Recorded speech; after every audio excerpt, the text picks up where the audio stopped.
اللہ اپنے حبیب سے کیا فرماتا ہے، یہ اسی رکوع کے اندر ہے.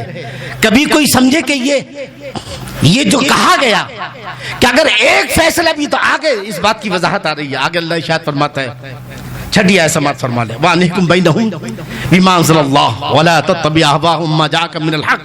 اللہ اپنے نبی سے کہتا ہے، فرما رہے ہیں، اے میرے نبی، ان کے درمیان جو فیصلہ کرو تو اللہ کے نازل کردہ قانون کے حساب سے فیصلہ کرنا. وَلَا تَتَّبِعْ أَهْوَاءَهُمْ، اور ان کی خواہشوں کے مطابق فیصلہ نہ کرنا، ان کی خواہشوں کی پیروی نہ کرو. اور اس کے آگے پھر ایک آیت ہے جس نے ہلا کے رکھ دیا ہے. یہ وہ چیز ہے جو میں نے آج تک کسی عالم سے نہیں سنا ہے. یہ بال کی کھال نکالنے والے سمجھے نہیں، اور کہاں سے نکال کے کہ یہ مطلب ہے، یہ کھلی آیتیں نظر نہیں آ رہی ہیں. کہاں ہیں ہم؟ کہاں گئی ہماری نمازیں؟ کہاں گئی ہماری نمازیں؟ نمازوں کا رزلٹ کہاں ہے؟ یہ سینکڑوں جو عالم فارغ ہو رہے ہیں، ان کا رزلٹ کیا ہے؟ یہ سینکڑوں جو قاری اور حافظ فارغ ہو رہے ہیں، کیا رزلٹ ہے کہ ہم ایک مسجد کی حفاظت نہ کر پائے؟ 2 لاکھ نے مسجد شہید کر دی، اور 10 کروڑ مسلمان اپنے ہاتھوں میں چوڑیاں پہنے بیٹھے دیکھتا رہا. کیوں؟ یہ کروڑوں روپے جو خرچ ہو رہا ہے، کیا مطلب ہے اس کا؟ کیا رزلٹ ہے یہ نمازوں کا، یہ روزوں کا، یہ حج کا، یہ زکوٰۃ کا؟ اگر ہم اپنی مسجد کی حفاظت نہ کر پائے تو کیا مطلب ہے اس کا؟ جی یہ عالم یہاں کیا کہتا ہے؟ یہاں سے 10 عالم فارغ ہوئے، کئی ہزار عالم ہر سال مدرسوں سے فارغ ہوتے ہیں. تو پھر کیوں خرچ ہو رہا ہے؟ ہم اتنے بزدل ہیں. اور دنیا میں امام کتنے ہیں جانتے ہیں؟ جتنی اسرائیل میں جو ہے کل آبادی ہے، اتنے دنیا میں امام. اسرائیل کی جتنی آبادی ہے نا، نیتن یاہو جتنے پر حکومت کرتا ہے، اس جتنی بھی پوری آبادی کے برابر دنیا کی مسجدوں کے امام ہیں. تو پھر کیا ہوا؟ اس کا رزلٹ کہاں ہے؟ کروڑوں حافظوں کا رزلٹ کہاں ہے؟ کروڑوں لاکھوں حافظوں کا رزلٹ کہاں ہے؟ یہ نمازیوں کا رزلٹ کہاں ہے؟ علامہ اقبال نے بہت پیاری بات کہہ دی ہے اس تعلق سے، سماعت فرمائیں. علامہ اقبال کیا کہتے ہیں؟ کہتے ہیں یہ حکمت ملکوتی، توجہ کے ساتھ سماعت کریں، یہ حکمت ملکوتی، یہ علم لاہوتی، یہ حکمت ملکوتی، یہ علم لاہوتی. حرم کے درد کا سامان نہیں تو کچھ بھی نہیں، حرم کے درد کا سامان نہیں تو کچھ بھی نہیں. یہ ذکر نیم شبی، یہ مراقبے، یہ سرور. اے خانقاہ کے پیرو مجاورو، یہ تمہاری نیم شبی اور یہ مراقبے جو ہے، یہ ذکر نیم شبی، یہ مراقبے، یہ سرور، تیری خودی کے نگہباں نہیں تو کچھ بھی نہیں، تیری خودی کے نگہباں نہیں تو کچھ بھی نہیں. اور وہ عقل جس نے لوہے کو ہوائی جہاز کی شکل دے کر فضا میں اڑا دیا، جس نے چاند پر پہنچا دیا انسان کو، جو آج وہ عقل، اس عقل کے تعلق سے کہتے ہیں یہ عقل جو مہو پروین کا کھیلتی ہے شکار. پروین مہا مانے چاند، اور پروین میں یہ تارے ستارے. یہ عقل جو چاند و سورج سے کھیلتی ہے، یہ عقل جو ستاروں سے کھیلتی ہے. ڈھونڈنے والا ستاروں کی گزرگاہوں کا اپنے افکار کی دنیا میں سفر کر نہ سکا، اور جتنے سورج کی شعاؤں کو گرفتار کیا زندگی کی شب تاریک سحر کر نہ سکا. یہ عقل جو ستاروں سے کھیلتی ہے، جو چاند سورج اور مریخ سے کھیلتی ہے، لیکن یہ عقل کا معاملہ، یہ عقل جو مہو پروین کا کھیلتی ہے شکار، شریک شورش پنہا نہیں تو کچھ بھی نہیں. اگر تیرے اندر کی جو پریشانی ہے، تیرے اندر کی تکلیف کا اگر حل نہیں پیش کر سکتی تو اس عقل کا کوئی مطلب. اور آگے کہتے ہیں خرد نے کہہ بھی دیا لا الہ تو کیا حاصل، خرد نے کہہ بھی دیا لا الہ تو کیا حاصل، دل و نگاہ مسلمان نہیں تو کچھ بھی نہیں. اور عجب نہیں کہ پریشان ہے گفتگو میری ہے، عجب نہیں کہ پریشان ہے گفتگو میری، فروغ صبح پریشان نہیں تو کچھ بھی نہیں. میں عرض کر رہا تھا، اللہ نے چھٹی آیت سماعت فرمائیں. یہ سورہ مائدہ کی آیت نمبر 49 اور 50.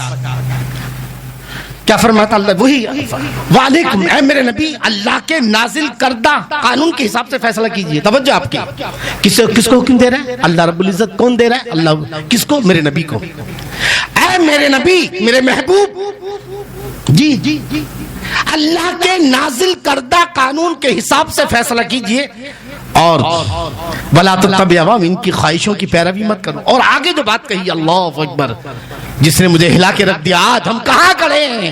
کیوں ہماری دعاؤں میں اثر نہیں ہے؟ کیوں ہماری نمازوں کا رزلٹ نہیں ہے؟ یہ سینکڑوں عالموں کا عالم فارغ ان کا رزلٹ کہاں ہے؟ سینکڑوں حافظوں کا رزلٹ کہاں ہے؟ کیوں نہیں ہے؟ توجہ کے ساتھ بات کیجیے گا. اللہ نے فرمایا وَحَذَرُوا أَيَفْتِنُوكَ عَنْ بَعْضِ مَا أَنزَلَ اللَّهُ إِلَيْكَ، اور بستے رہیے میرے نبی، کہیں یہ آپ سے کوئی ایک بھی فیصلہ ایسا نہ کرا لیں جو اللہ کی مرضی کے خلاف ہو. ان سے بستے رہیے. کن سے؟ جو یہود و نصارہ آ رہے ہیں. کوئی کبھی آپ کو کہیں لغزش نہ دے دیں کہ جس کی بنیاد پر اللہ آپ ایک بھی فیصلہ کہیں اللہ کے نازل کردہ قانون کے خلاف نہ ہو جائے. جی، اور جو اللہ کے فیصلوں سے منہ موڑیں گے اللہ فرماتے ہیں کہ ہم انہیں تکلیف دیں گے. اور جب میں نے تفسیر میں دیکھا کہ اللہ کے فیصلے سے منہ موڑنا چاہے ایک ہی فیصلہ ہو، توجہ آپ کی، چاہے ایک ہی فیصلہ ہو، میں نے تفسیر میں دیکھا کہ جو قوم اللہ کے فیصلوں سے منہ موڑے گی تو وہ قتل کر دی جائے گی، جیلوں میں ٹھوس دیا جائے گا اور ان کو جلا وطن کر دیا جائے گا. اب یہ 6 آیتیں ہیں. کتنی آیتیں ہیں؟ 6-7 آیتیں ہیں. جی، جس کا خلاصہ یہ ہے کہ اللہ کے نازل کردہ قانون کے خلاف ایک بھی، یعنی ایک مسلمان کا کام یہ ہے کہ وہ کوشش کرے کہ اللہ کے نازل کردہ قانون کے خلاف ایک بھی فیصلہ نہیں ہونا چاہیے. توجہ آپ کی، یہ ہر مومن کی ذمہ داری ہے اور علماء کی ذمہ داری ہے کہ اس بات کو واضح کریں. مجھے افسوس ہوتا ہے کہ میں نے آج تک یہ جو بات آپ تک پہنچا رہا ہوں یہ میں نے خود قرآن سے لیا ہے، میں نے کہیں پڑھا نہیں ہے، کہیں سنا نہیں ہے. کسی جلسے میں میری سفید داڑھی ہو گئی، تھوڑے سے کچھ بال باقی ہیں لیکن سر کے ماشاءاللہ ابھی بھی کالے ہیں. کوئی یہ نہ سمجھے میں نے ڈائی کرا لی ہے، کراتا تو پورا کراتا، نہیں تو کراتا نہیں. اس کا مطلب کہ میری اوپر سادے نہیں ہے. بہرحال جتنی بھی ہے جی، لیکن میں نے ابھی تک اس پر بہت بہت چلانے والے جو ہے، بڑے بڑے کفر و شرک کے فتوے لگانے والے، ان کی نظروں میں یہ آیت نہیں کہ اللہ 6 میں نے آپ کے سامنے کتنی آیتیں بیان کی اب تک؟ جو 6 آیتیں اور اوپر ایک جو ہے 7 اور 8 آیتیں ہو گئی کل ملا کر کے. کہ اگر اللہ ہر مومن کی کو یہ فکر کرنی چاہیے کیا کہ اس کی زندگی کا کوئی فیصلہ اللہ کے قانون کے خلاف نہ، اسی کو جو ہے اب نبی آئے سماعت فرما لیں. اللہ ارشاد فرماتا ہے یا ایھا الذین آمنوا اتقوا اللہ ولتنظر نفس، یہ سورہ حشر پارہ نمبر 28، سورہ حشر آیت نمبر 18 ہے. اللہ ارشاد فرماتا ہے اے ایمان والو اس کا حساب کتاب لگاتے رہو کہ تم کوئی زندگی کا کوئی فیصلہ اللہ کے قانون کے خلاف تو نہیں ہو رہا ہے. یعنی آگے کے لیے کیا بھیجا، آگے وہی چیز کام آئے گی نا جو اللہ کی مرضی کے مطابق ہوگی. ہر مسلمان کی ذمہ داری ہے کہ حساب لگاتا رہے. جس طرح ایک دکاندار رات کو دکان بند کرتے وقت حساب لگاتا ہے، ایسی ہر مسلمان کی ذمہ داری ہے، ہر مسلمان کی، مرد ہو یا عورت، کلو کیا ہے طلب العلم فریضۃ علی کل مسلم و مسلمہ. علم دین کا سیکھنا ہر مسلمان مرد عورت پر کیا ہے؟ فرض ہے. تو ہر مسلمان حساب لگاتا رہے. رضوان بھائی توجہ کس بات کا؟ کہ کہیں اس کی زندگی کا کوئی فیصلہ اللہ کی مرضی کے خلاف تو نہیں ہو رہا ہے، کہیں وہ زندگی کی کسی ایسی ڈگر پر تو نہیں چل رہا ہے جو رسول اللہ کی مرضی کے خلاف ہو رہا ہے. توجہ آپ کی. اللہ نے فرمایا یا ایھا الذین، یہ میں آپ کو 8 آیتیں ہو گئی، 9ویں آیت سماعت فرما لیں جو میں بتا رہا ہوں. اللہ فرماتا ہے حساب لگاتے رہو، پھر واتقوا اللہ کہا. اور کبھی یہ حساب لگانے میں کبھی غفلت مند برتنا. ان اللہ خبیر بما تعملون، اور اللہ تم جو کچھ کر رہا اللہ اس سے باخبر. آگے اب اللہ ایک وارننگ دے رہا ہے. 10 آیتیں ہو گئی اور 2 آیتوں میں وارننگ دی ہے. یعنی پہلی بات سمجھ لے کیا ہے کہ مسلمان کو مکمل اسلام پر عمل پیرا ہونا ہے. اگر ہم حالات کو بدلنا چاہتے ہیں، اگر ہم حالات کو تبدیل کرنا چاہتے ہیں تو ہمیں پہلے خود جو ہے اللہ اس کے رسول کے قانون پر مکمل عمل پیرا ہونا ہے. صرف باتیں کرنے سے، صرف شکوے شکایت کرنے سے، یہ ہر مسلمان کی ذمہ داری ہے. لیکن اگر تم نے وہ ذمہ داری ادا نہ کی تو اللہ نے کیا کہا؟ اب 10واں پارہ ہے اور 10ویں پارے کی سورہ توبہ کی آیت نمبر 24. اللہ کا ارشاد فرماتا ہے قل ان کان آباؤکم، توجہ کے ساتھ سماعت کیجیے گا. سمجھانے والے تو سمجھاتے ہیں مگر جیسا جس کا زاویہ ہوتا ہے وہ اسی حساب سے سمجھا کے آگے بڑھ جاتا ہے. اگر زندگی کا کوئی بھی راستہ اگر تم نے اسلام کو فالو نہ کیا، اللہ کے نازل کردہ قانون کے حساب سے تمہاری زندگی کے کسی بھی ایک موڑ پر، تو اللہ وارننگ دے رہا ہے، قل ان کان آباؤکم وابناؤکم واخوانکم وازواجکم وعشیرتکم واموال اقترفتموها وتجارۃ تخشون کسادها ومساکن ترضونها احب الیکم من اللہ ورسولہ وجہاد فی سبیلہ فتربصوا حتی یاتی اللہ بامرہ واللہ لا یہدی القوم الفاسقین۔ اگر ہم میں سے کوئی بھی، میں بھی شامل ہوں، اگر کی زندگی کے کسی بھی موڑ پر اللہ کے قانون کو چھوڑ دیا، انجانے میں یا جان بوجھ کر، جی تو اب اللہ فرماتا اگر ان میں 8 چیزوں کا ذکر ہے، اس آیت میں کتنوں کا ذکر ہے؟ 8 چیزیں۔ کیا؟ ماں باپ کا ذکر ہے۔ اگر تمہارے ماں باپ، تمہاری اولاد، دوسرا تمہاری اولاد تمہارے بیٹے، تیسرا تمہارے بھائی یعنی بھائی بہن، وازوا چوتھا تمہاری بیویاں، پانچواں تمہارا خاندان، رشتہ دار، دوست و احباب، چھٹا تمہارا مال و دولت، سونا چاندی جو بھی ہے، ساتواں تمہاری تجارت جس کے نقصان کا تمہیں ڈر رہتا ہے، اور آٹھواں تمہاری پسند کے مکان جس میں تم رہتے ہو۔ مکان میں دیش بھی آ گیا، کیا آ گیا؟ اور جب دیش آئے گا تو پھر سمویدھان بھی آ جائے گا۔ توجہ آپ کی، میں آپ کو کہاں لے جانا چاہتا ہوں؟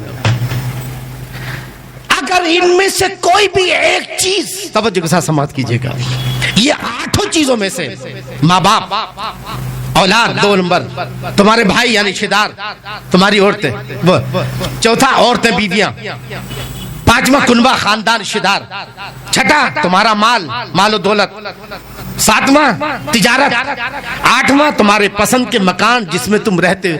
اگر ان 8 میں سے کوئی ایک بھی چیز، بہت توجہ کے ساتھ سماعت کیجئے گا، یہ بات شاید آپ پہلی بار سن رہے ہوں گے، یا اگر سنا ہوگا تو آپ نے مجھ سے اس سے پہلے سنا ہوگا، لیکن توجہ کہ ہم کیا چاہتے ہیں؟ کیا حالات بدلیں گے؟ نہیں، جب تک کہ ہم خود اپنے آپ کو نہیں بدلیں گے اس وقت تک حالات بدلنے والے خدا نے آج تک اس قوم کی حالت نہیں بدلی، نہ ہو جس کو خیال خود اپنی حالت کے بدلنے اللہ۔ اگر یہ 8 چیزوں میں سے کوئی ایک بھی چیز، اگر اللہ اس کے احب الیکم من اللہ ورسولہ، اللہ اس کے رسول سے اور اس کی راہ میں جہاد کرنے سے زیادہ پیاری ہے، یعنی اگر کوئی ایک بھی چیز اللہ اس کے رسول کے حکم پر عمل کرنے سے روک رہی ہے، توجہ آپ کی، 8 میں سے تمہارے ماں باپ روک رہے ہیں، یا تمہاری اولاد روک رہی ہے، یا تمہارے بھائی روک رہے ہیں، یا تمہاری بیویاں روک رہی ہیں، یا تمہارا خاندان روک رہا ہے، یا تمہارا مال روک رہا ہے، یا تمہاری تجارت، یا تمہارے پسند کے مکان، اگر ان 8 میں سے کوئی بھی ایک چیز کسی بھی مرحلے میں زندگی کے کسی بھی موڑ پر اگر اسلام پر عمل کرنے سے روک رہے ہیں، توجہ آپ کی، تو پھر اللہ فرماتا ہے اللہ کے عذاب کا انتظار کرو۔ آج بھارت کا مسلمان، میں ان آیتوں کو سامنے رکھ کر کہتا ہوں کہ بھارت کا مسلمان ان آیتوں پر عمل نہ کرنے کے سبب آج بھارت کا مسلمان عذاب الہی میں گرفتار ہے، اور جب تک ہم اپنے ان گناہوں سے سچی توبہ نہیں کریں، میں نے ابھی پہلا مرحلہ دیا، ابھی 4 اور باقی ہیں۔ پہلا مرحلہ کیا ہے؟ کہ اسلام پر مکمل عمل پیرا ہونا۔ اب آ جائیے، اسلام سے روکنے کے لیے کہیں تو آپ کی طبیعت روکے گی، اندر 2 چیزیں روکتی ہے، تو باہر یا اندر۔ اندر سے روکنے والی چیز کیا؟ اندر کا شیطان، طبیعت، نفس امارہ، اور باہر سے روکنے والی چیز وہ قرآن نے بتا دی 8 چیزیں۔ تو کہیں تو آپ کی طبیعت روکے گی، کہیں شریعت روکے گی، کہیں جو ہے طبیعت روکے گی، ہے نا، اور باہر سے آ جا تو کہیں جمہوریت روکے گی، سمویدھان روکے گا۔ توجہ آپ کی کہ نہیں؟ کیونکہ آپ جس ماحول میں ہو وہاں آپ کو جمہوریت روکے گی، کیونکہ ہم نے جمہوریت کے ہاتھ صلح کی ہے نا، اس لیے تو کہا ہے ان تازہ خداؤں میں بڑا سب سے وطن ہے، ان تازہ خداؤں میں بڑا سب سے وطن ہے، جو پیرہن اس کا ہے وہ مذہب کا کفن ہے۔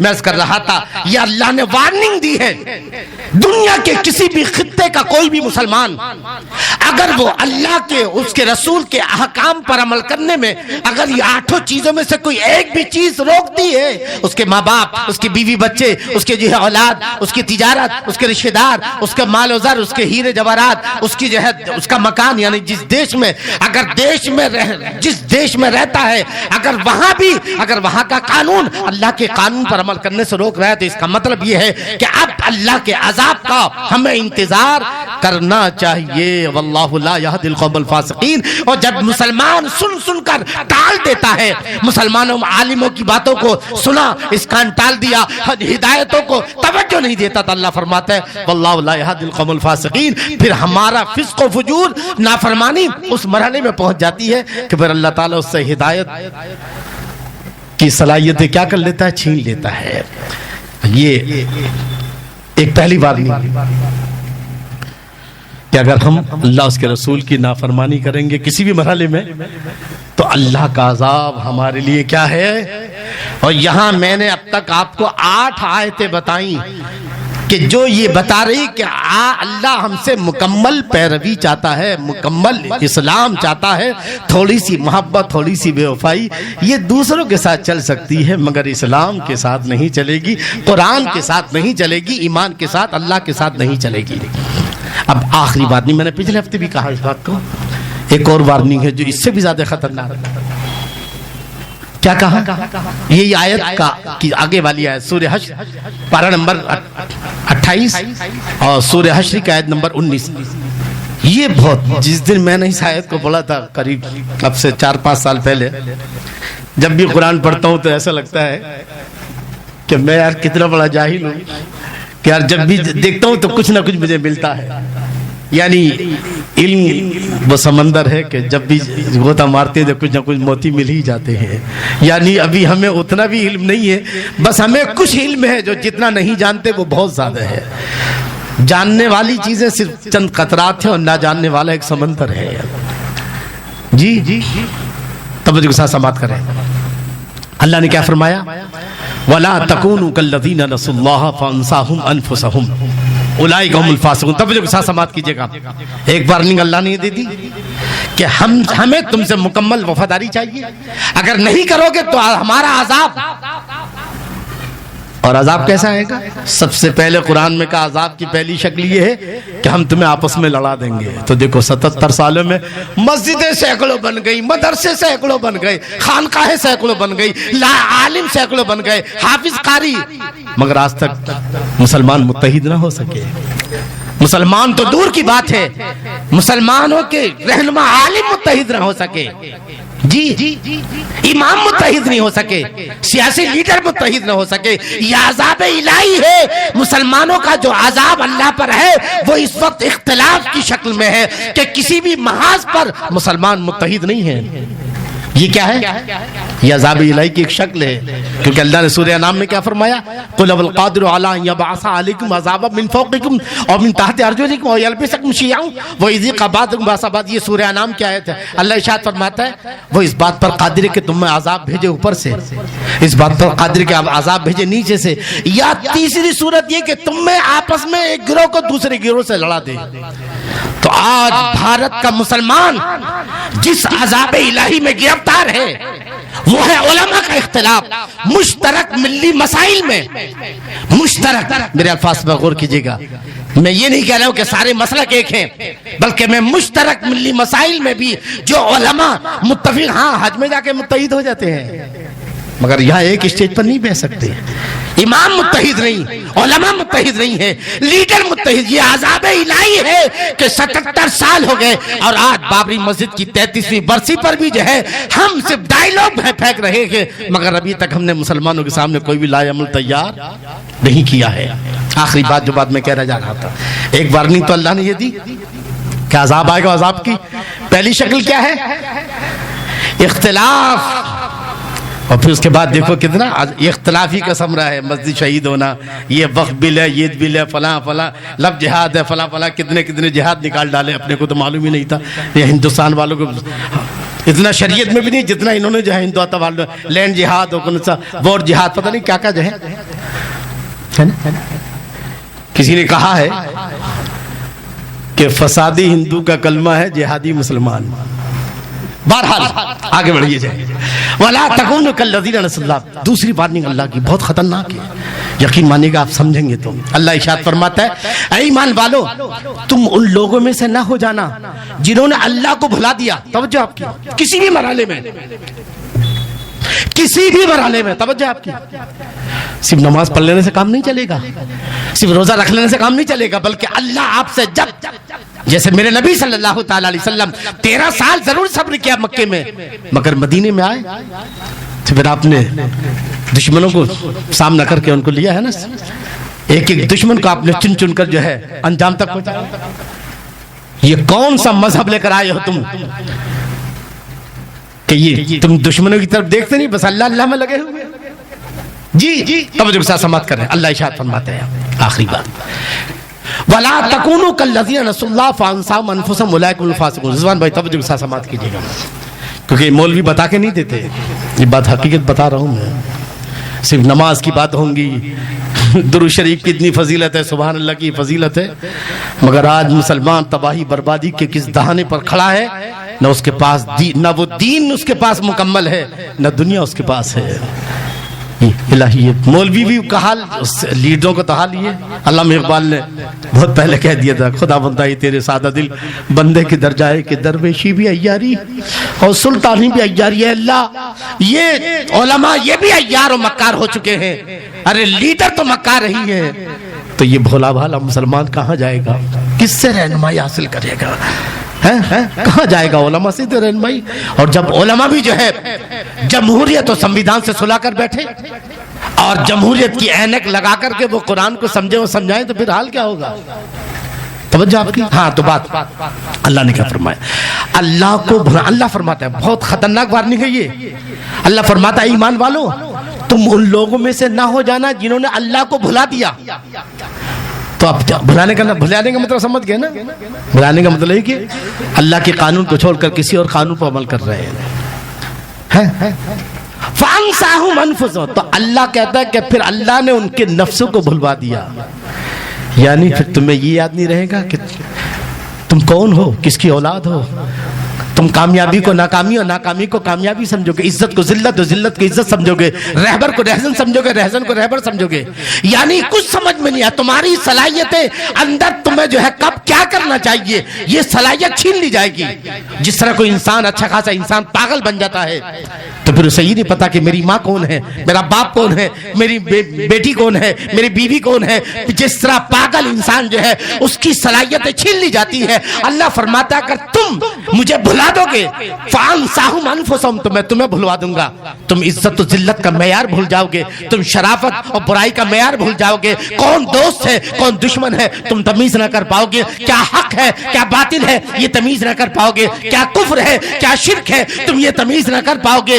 ظالم دشمن سے تمہیں کس طرح مقابلہ کرنا ہے یہ ساری صلاحیتیں چھین لی جائیں گی, سب کچھ چھین لیا جائے گا. اولئک هم الفاسقون, اور جب کچھ سب کچھ چھین لیا جائے گا تو تم نافرمانوں کی سب میں کھڑے کر دی جاؤ گے. یعنی دین بھی برباد ہوا اور دنیا بھی.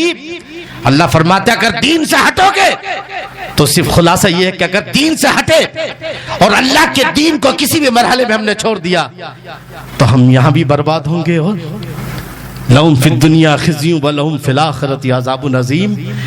تو آج کے حالات جو موجودہ حالات ہیں, اللہ نے ان حالات کو سدھارنے کے لیے 5 فارمولے دیے ہیں. پہلا فارمولہ آج میں نے آپ کو بیان کیا ہے, وہ یہ کہ ہر انسان شکوہ شکایت کرنے کی بجائے خود اپنی اصلاح کرے, اپنے آپ کو مکمل مسلمان بنائے.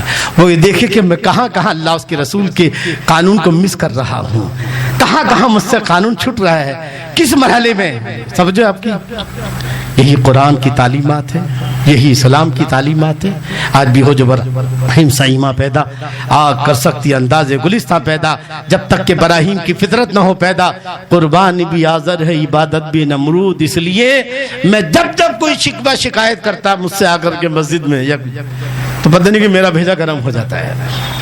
پھر میں اس سے کہتا ہوں کہ بھائی یہ شکوہ شکایت نہ کرو. میں نے ابھی کہا, آپ کو کیا بتایا یاد ہے نا, بھول گئے کیا کہا میں نے کہ سبب تلاش کرو اپنے ہار جانے کا، سبب تلاش کرو اپنے ہار جانے کا۔ کسی کی جیت پر رونے سے کچھ نہیں ہوگا، کسی کی جیت پر رونے سے کچھ نہیں ہوگا۔ دیے سے جلاؤ تو کوئی بات بنے، دیے سے جلاؤ تو کوئی بات بنے، دیے زمین میں بونے سے کچھ نہیں ہوگا۔ یہ آنسو بہانے سے، یہ ہوٹلوں میں بیٹھ کر شکوے شکایت کرنے سے کچھ ہونے والا، ہر آنے والا دن ایک نئی مصیبت لے کر آئے گا ہمارے لیے، کیونکہ ہم پر اللہ کا عذاب ہے، اللہ کا عذاب ہے۔ میں نے آپ کو 10 آیتیں تقریباً سنا دی ہیں۔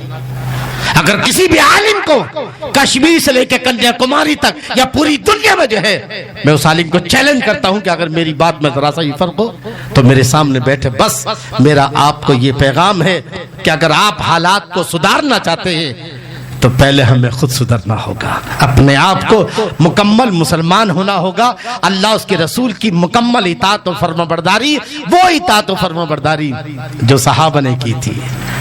وہ دیوانگی اپنے اندر لانی ہوگی، کیونکہ دیوانوں کے بغیر کام نہیں چلے گا۔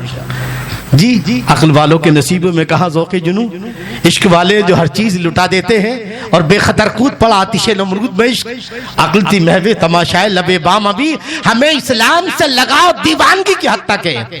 یہ بابری مسجد شہید کرنے والے فرزانے نہیں تھے، دیوانے تھے، مگر افسوس ہمارے پاس دیوانوں کی ٹیم نہیں ہے۔ یہ مولوی چلانے والے چلاتے رہے لیکن انہیں آج تک یہ دیوانوں کی ٹیم تیار نہ کر سکے۔ اس وقت فرزانوں سے زیادہ دیوانوں کی ضرورت ہے، تاکہ دیوانوں سے جس دن دیوانے ٹکرائیں گے نا، اس دن جو ہے پھر اونٹ پہاڑ کے نیچے آئے گا۔ نہیں تو ابھی تک تو معاملہ چل رہا ہے کہ بس کورٹ بھی فیصلہ دیتے ہوئے ڈر رہی ہے کہ اگر میں نے ان کے خلاف دے دیا تو کہیں ہندوستان کٹروادی مجھے جان سے نہ مارتا، یہ نہ کر دیں۔ تب دیوانگی کی ضرورت ہے۔ اللہ اس کا رسول ہم سے اسلام سے دیوانگی چاہتے ہیں۔ کیا چاہتے ہیں؟ اللہ کہتا ہے میں ہی ہوں، لا موجود الا اللہ، لا مقصود الا اللہ، لا حاکم، جب سب کچھ میں ہی ہوں، تیرا خالق، تیرا مالک، تیرا رازق، سب کچھ میں ہی ہوں، تو تیری نگاہوں میں صرف میرے ہی جلوے ہونے چاہیے، تیری دھڑکنوں پر صرف میرا نام ہو، تیری سانسوں میں صرف میرا ہی نام ہو۔ اللہ ایمان پر خاتمہ نصیب فرمائے۔ انشاءاللہ اگلی کڑی 5 کڑیوں میں سے ایک بتائی گئی ہے، اگلی کڑی انشاءاللہ اگلے ہفتے جو دوسری کڑی ہوگی کیا ہوگی، وہ ہے مسلمانوں کا اتحاد، وہ انشاءاللہ اگلے جمعے ہوگا۔ اللہ ایمان پہ چلا، ایمان پر خاتمہ نصیب فرمائے۔ اور جو کچھ کہا اللہ تعالیٰ سب سے پہلے مجھے خود اس پر عمل کرنے کی توفیق عطا فرما، اور پھر اللہ تعالیٰ جو لوگ سن رہے ہیں، میں اللہ تعالیٰ ان کے لیے بھی دعا کرتا ہوں کہ اللہ تعالیٰ ان کو بھی سمجھ دے اور شکوے شکایت کو چھوڑ کر خود اپنی اصلاح کر کے سچا پکا مسلمان بننے کی توفیق عطا فرما، تاکہ رب کی رحمت ان کو اپنی آغوش میں لے لے۔ اللہ ہم سب کا خاتمہ ایمان پر فرما۔ سبحان ربک رب العزت عما یصفون وسلام علی المرسلین والحمد للہ رب العالمین۔ السلام علیکم۔